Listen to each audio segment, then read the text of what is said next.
Welcome back. Chapter 2, Las Uvas, Grapes. 6 years later. Papa handed Esperanza the knife. The short blade was curved like a scythe, its fat wooden handle fitting snugly in her palm. This job was usually reserved for the eldest son of a wealthy rancher. But since Esperanza was an only child and Papa's pride and joy, she was always given the honor. Last night she had watched Papa sharpen the knife back and forth across a stone, so she knew the tool was edged like a razor. Cuídate los dedos, said Papa. Watch your fingers. The August sun promised a dry afternoon in Aguascalientes, Mexico. Everyone who lived and worked on El Rancho de las Rosas was gathered at the edge of the field.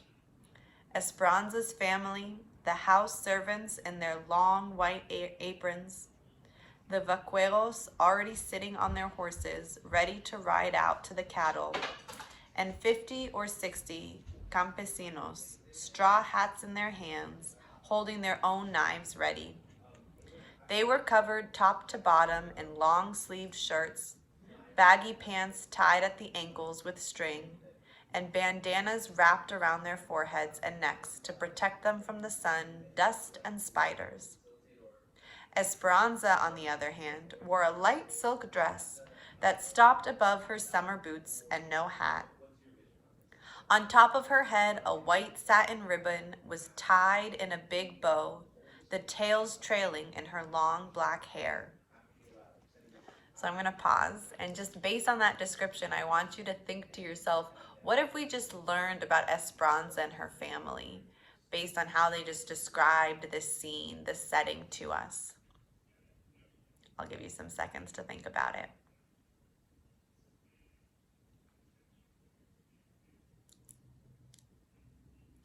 The clusters were heavy on the vine and ready to deliver.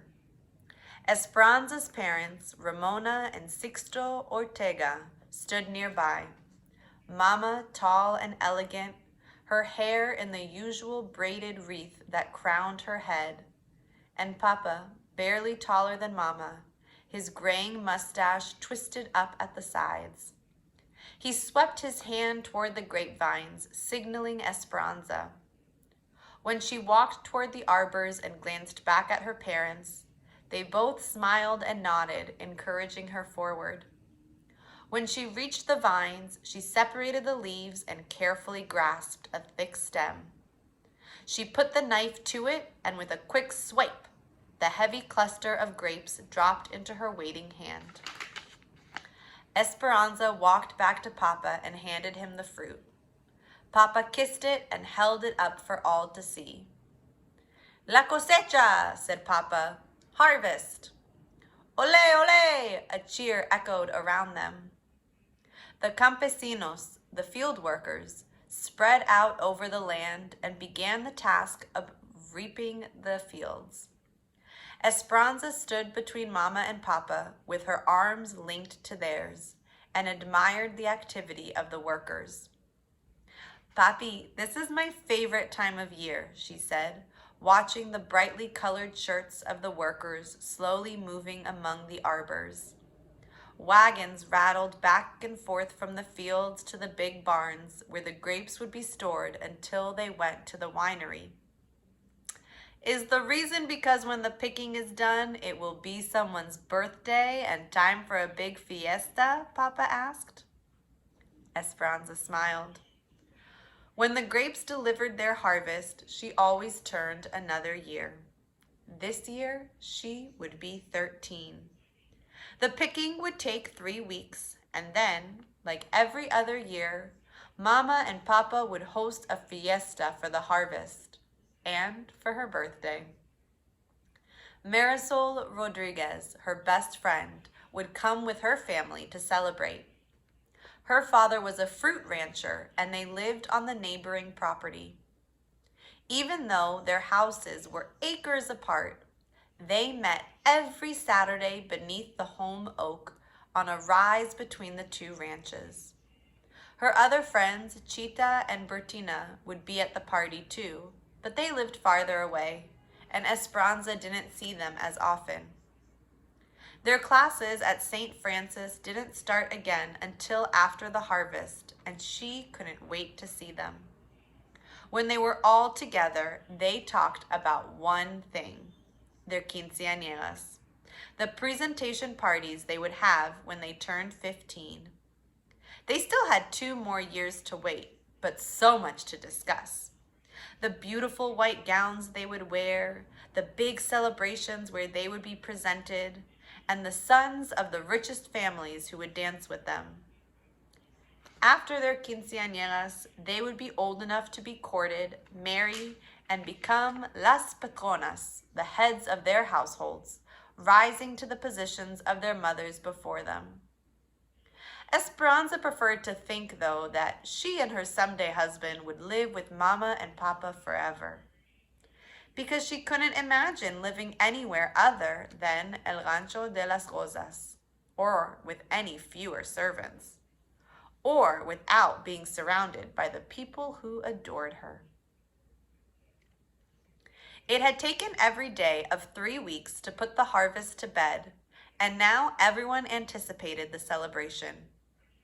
Esperanza remembered Mama's instructions as she gathered roses from Papa's garden.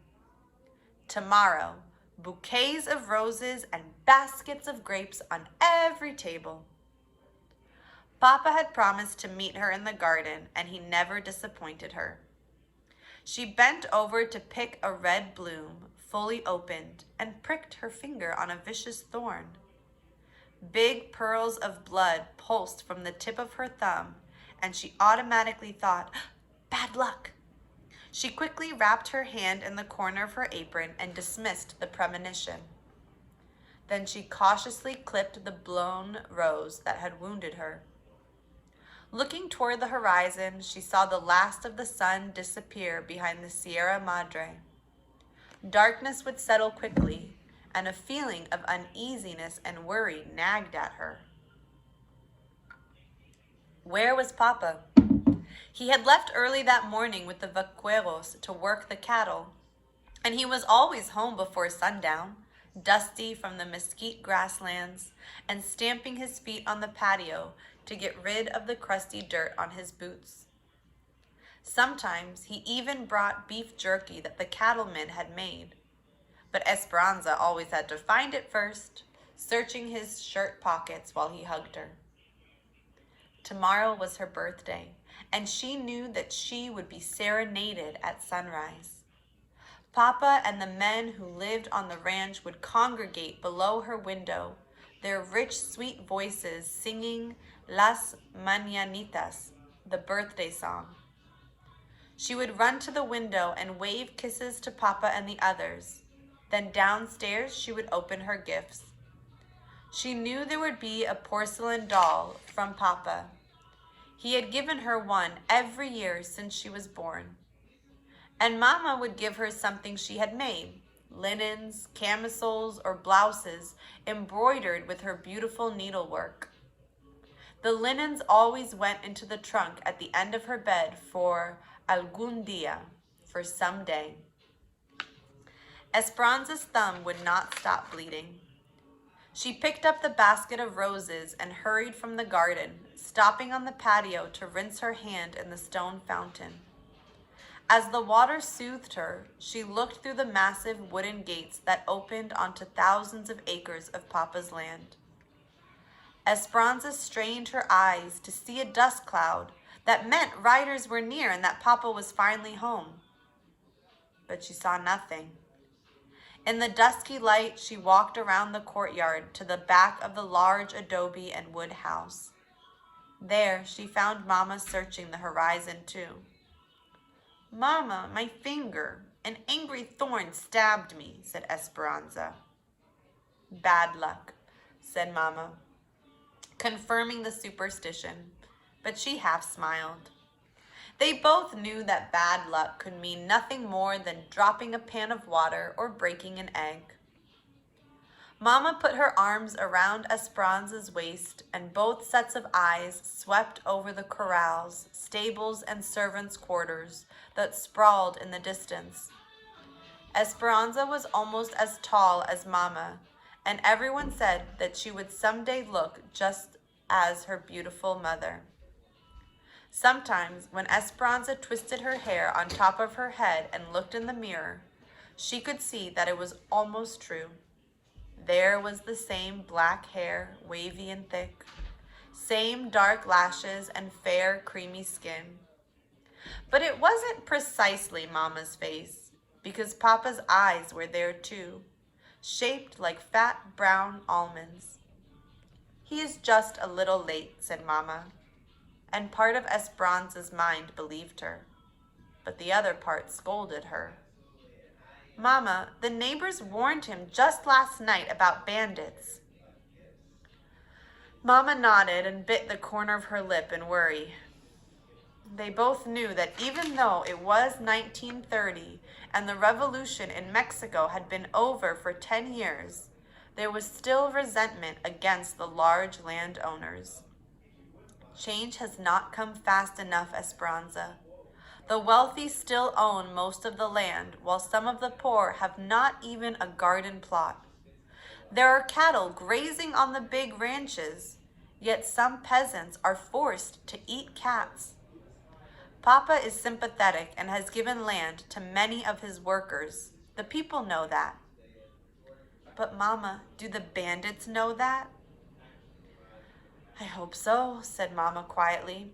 "I have already sent Alfonso and Miguel to look for him. Let's wait inside." I'm going to stop here, and I'm going to actually encourage you as something to do while we're all in our homes is to look up what was the revolution in Mexico that happened in the 1920s. We've been talking a lot about revolution as a form of expression. We've been looking at the civil rights movement. We're learning about the American Revolution. But let's maybe expand our learning and learn about what other revolutions have been happening. What were people trying to express in those revolutions? So connected to this story is apparently there was a revolution in Mexico. So making sure you're being a safe researcher on the internet, Google Revolution in Mexico 1920s and see what you learn. And that might be a cool thing to share with us.